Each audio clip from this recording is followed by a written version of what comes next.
राजकुमारी वापस आ गई work from home से। सुना तो था कि घर पर रहकर काम करते हैं, पर मैम के तो ठाठ ही अलग हैं।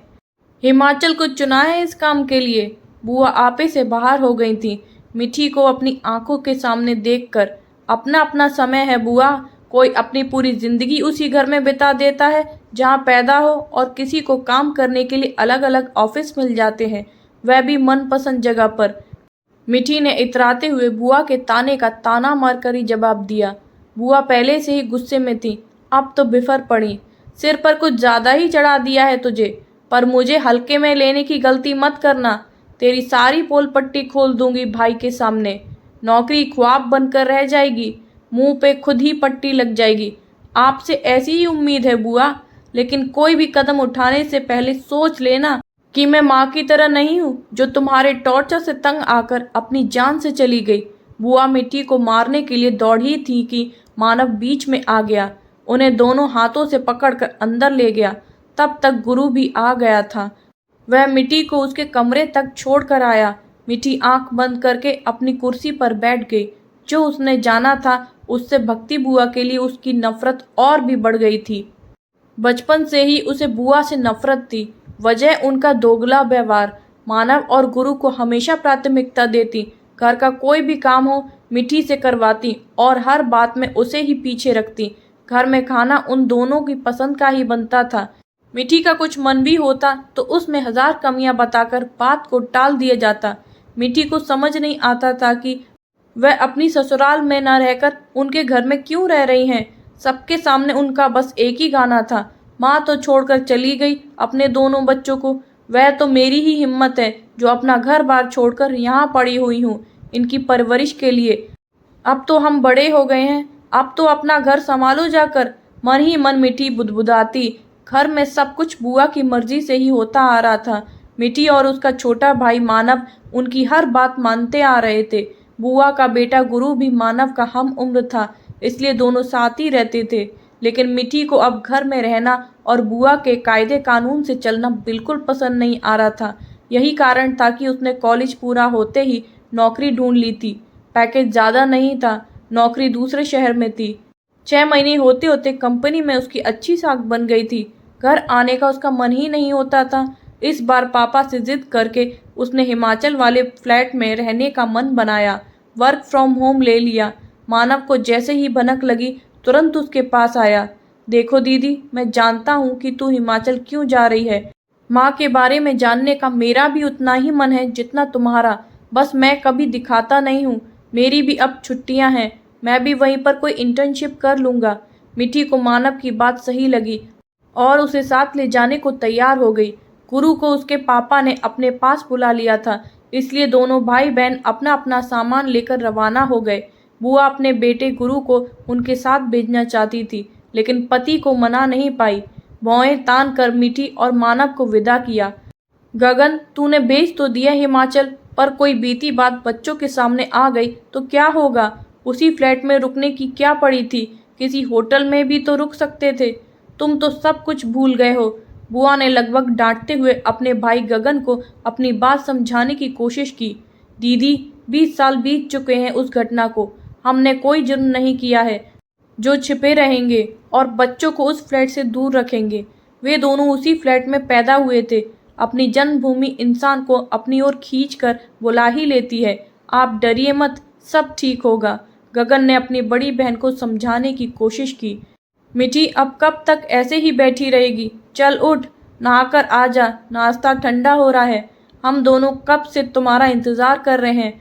मुझे भी सुनना है तुम लोग कैसे बिताकर आए हो मेरे बिना पूरा 1 महीना। गुरु मिठी को बाथरूम भेजकर ही कमरे से बाहर गया। पापा, मेरी कंपनी का एक ऑफिस शिमला में भी है, मैंने सोचा है कि वहीं पर ट्रांसफ़र ले लेती हूँ। अपना फ्लैट तो है ही वहाँ पर। शाम को पापा घर आए तो मिठी ने प्रस्ताव रखा। देखो बेटा, कुछ दिन वहाँ जाकर रहना दूसरी बात है और वहीं ठहर जाना बिल्कुल अलग। तुम जाओ, अभी वहीं पर रहकर काम करो। पापा की बात स्पष्ट ना थी। पापा, आपने भी तो सालों वहाँ पर नौकरी की है, अपना फ्लैट बंद पड़ा है, मैं रहूँगी तो उसका अच्छे से रख रखाव भी हो जाएगा। फिर मेरा मन है वहाँ जाकर रहने का। प्लीज़ एक बार मेरी तरह सोच कर देखो ना। मीठी ने डरते डरते अपनी बात दोहराई। तुझे सीधी तरह से कोई बात क्यों नहीं समझ आती है लड़की? गगन वैसे ही उन बातों को याद करके परेशान हो जाता है। तुम हो कि खुद के अलावा किसी और के बारे में सोचती ही नहीं हो। जाकर अपना काम करो। बुआ ने अपने लहजे में मीठी को डांटा। पापा के सामने मीठी चुप रह जाती थी, लेकिन आज उसे गुस्सा आ गया। आपसे कौन बात कर रहा है बुआ? पापा को ही जवाब देने दो। हिमाचल के नाम से इतना डर क्यों जाती हो? कहीं आपके कहने से ही तो पापा वापस नहीं आए वहां से। आपको इसी घर में जो रहना था। गुस्से में मीठी बोलती चली गई। गुरु और मानव आकर उसे अपने साथ ले गए। घर में क्लेश पसर गया। उस रात किसी ने भी खाना नहीं खाया।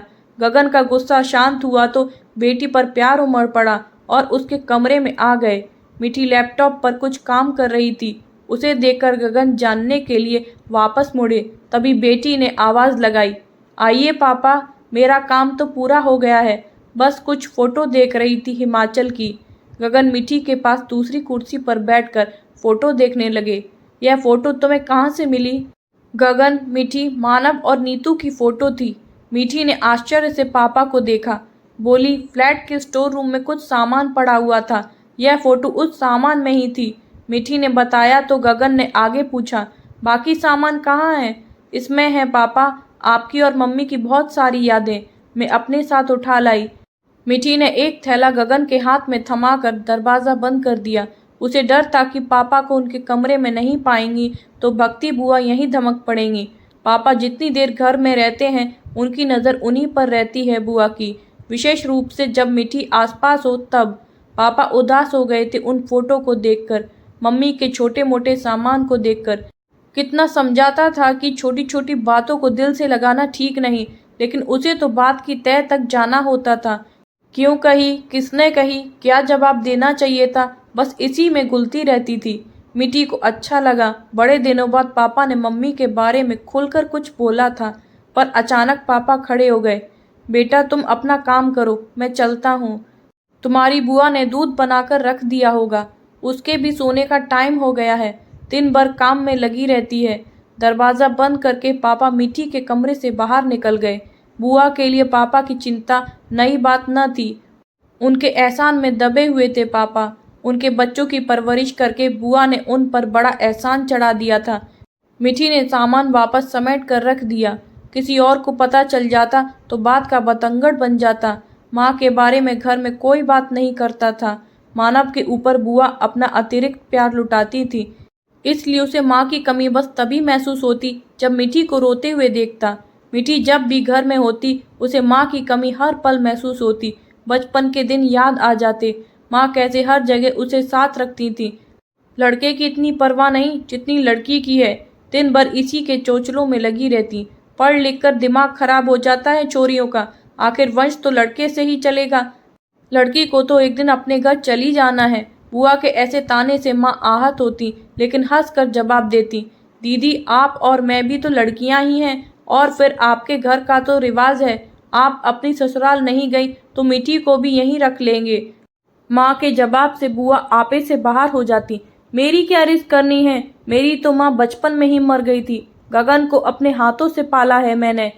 कोई बुआ, चाची या ताई भी नहीं आई थी जो संभाल लेती। गगन ही नहीं जाने देता है। रहो अपने घर और ससुराल की भी रोटी सेको। मैं तो कल ही चली जाऊंगी अपने घर। माँ फिर हंस पड़ती। नाराज क्यों होती हो दीदी? आपके भाई ही मुझे साथ लेकर गए हैं। मेरा तो मन भी नहीं लगता वहाँ। यहाँ छोड़ेंगे तो ससुर जी को रोटी नहीं सब्जी भी खिलाऊंगी। रिटायर हो गए हैं, खुद ही सब काम करते हैं, फिर भी मुझे अच्छा नहीं लगता है। बुआ बात को पकड़कर अपने पक्ष में कर लेती। तो इसलिए तो अपना घर बार छोड़कर पड़ी हूँ यहाँ। तुम अपना घर संभाल लेती तो गगन क्यों मुझे रोके रखता? कुछ भी करके माँ के सिर पर हर बात पटक दिया करती थी बुआ। कई सालों बाद इस बार नाना मीठी के सामने ही आए। माँ के जाने के बाद हर साल नाना दोनों नातियों से मिलने बेटी की ससुराल आते थे। ना कोई उनसे बात करता था और ना ही कोई उनके पास बैठता था। अकेले आते थे और दोनों बच्चों को उनके हिस्से का चेक देकर चले जाते थे।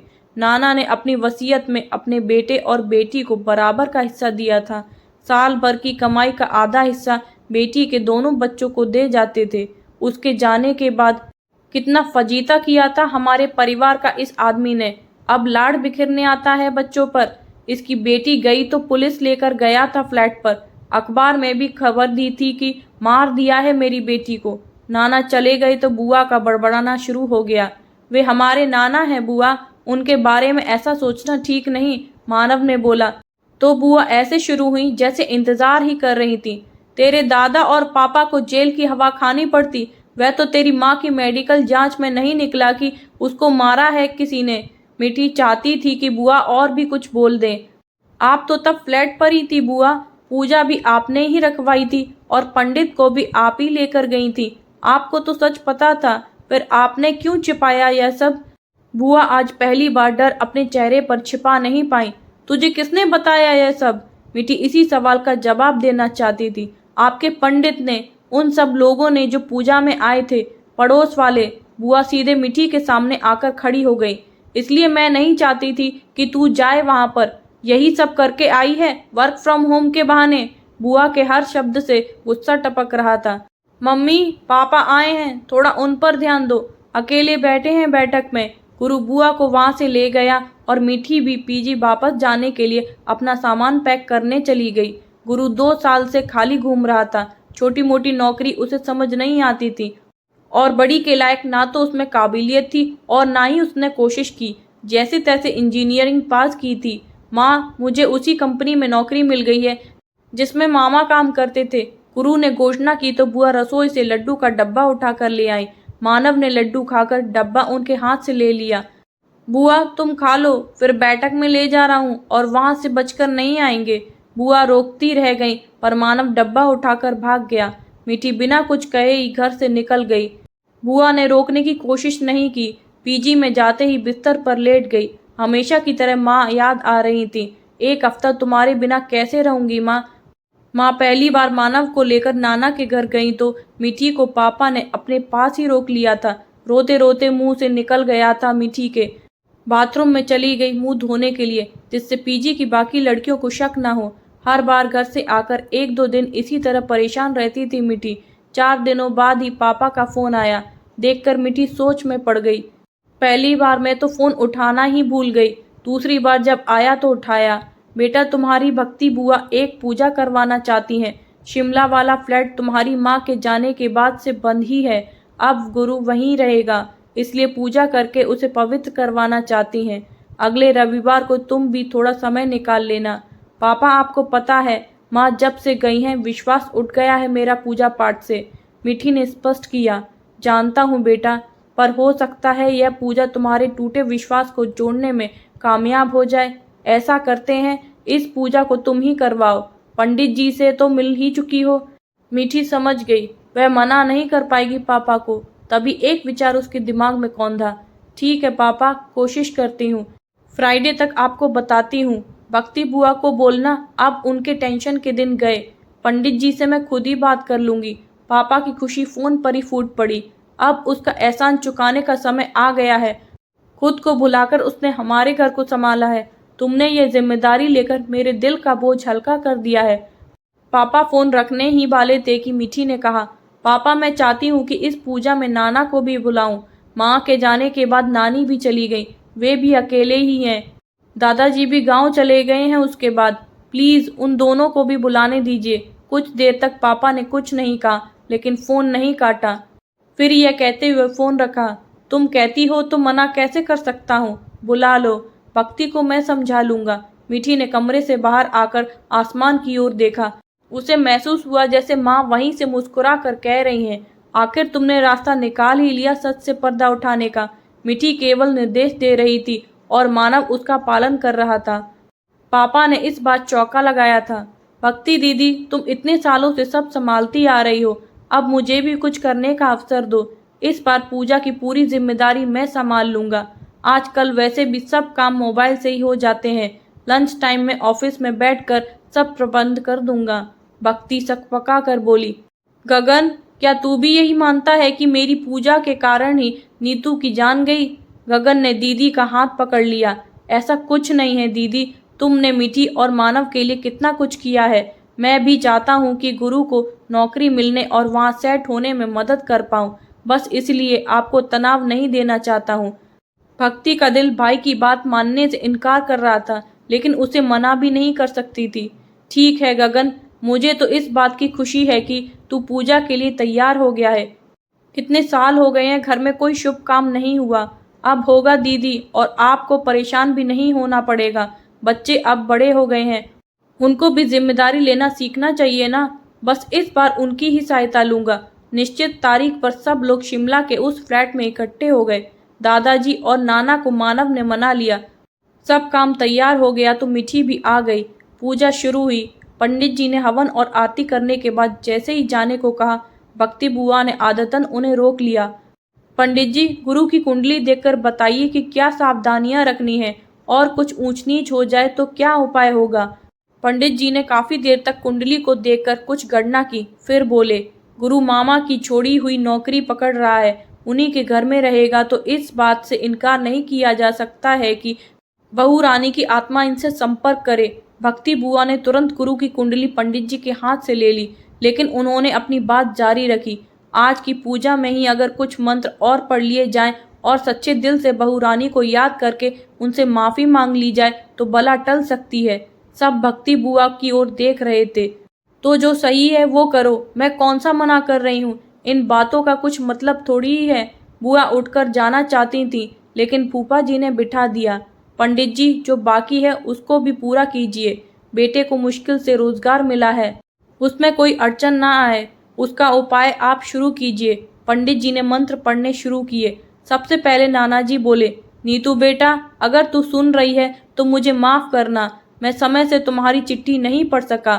तुम बच्चों को लेकर मेरे पास आना चाहती थी, लेकिन तुम्हारा खत मुझे तुम्हारे जाने के बाद मिला। अब पापा भी चुप नहीं रहे। पहली बार उन्होंने बच्चों के सामने अपनी पत्नी को लेकर कुछ कहा। मैं भी खताबार हूँ नीतू, तुम्हारे मना करने के बाद भी मैंने अपने बिजनेस के जुनून के कारण नौकरी छोड़ी और तुम्हें तुम्हारे घर भी नहीं जाने दिया। मुझे डर था कि ससुराल में मेरी शाख कम हो जाएगी। अब पंडित जी ने बोलकर सबको चौंका दिया। हो सके तो माफ कर देना बहू रानी, मैं नहीं जानता था कि तुम पूरे महीने व्रत कर रही थी। मैंने ही भक्ति जी के कहने पर यह घोषणा की थी कि तुम्हारी कुंडली दोष के कारण ही गगन की नौकरी गई है और व्यवसाय भी शुरू नहीं हो पा रहा है। मुझे पता होता तो तुम्हें लगातार 3 दिन निर्जल निराहार व्रत का उपाय न बताता। सबकी नजर भक्ति की ओर थी। फूफा जी ने उन्हें कुछ बोलने के लिए हाथ से इशारा किया। भक्ति बुआ रोते हुए बोली, नीतू, हो सके तो मुझे भी माफ करना। पंडित जी से बात करके मैंने ही वह पूजा रखी थी। मेरे कहने पर ही उन्होंने कुंडली देखी थी। दूध पीते बच्चे की माँ ऐसी कठिन विधि नहीं अपना पाएगी, ये जानते हुए भी मैंने तुम पर दबाव बनाया। बुआ बोल ही रही थी कि मिठी बीच में बोल पड़ी। माँ को 3 दिनों से उल्टी दस्त हो रहे थे, फिर भी वे पूजा के काम में लगी रहीं और अपनी दवाई भी नहीं ले पाई व्रत करने के कारण।